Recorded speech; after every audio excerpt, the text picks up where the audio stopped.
Ko'pchilik qo'rqoq bo'lib qoldim, falon bo'ldim, piston bo'ldim, bu yerim uchyapti, bu yerim tushyapti deganlar ko'pi tahoratxonada bo'ladi. Nima uchun? Chunki u yer iflos joy, chiqindilar bor joy va jin shaytonlar o'sha yerni yaxshi ko'rishadi, shu yerda to'planishadi.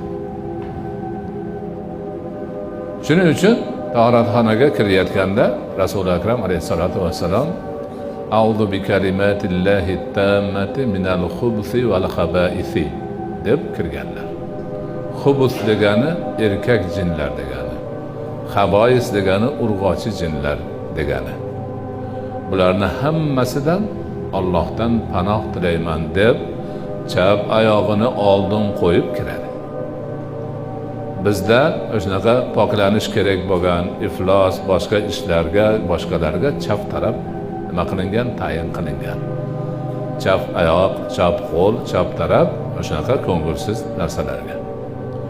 Pokizalik, ozodalik, xayr, baraka, yaxshi niyat o'ng tarafga.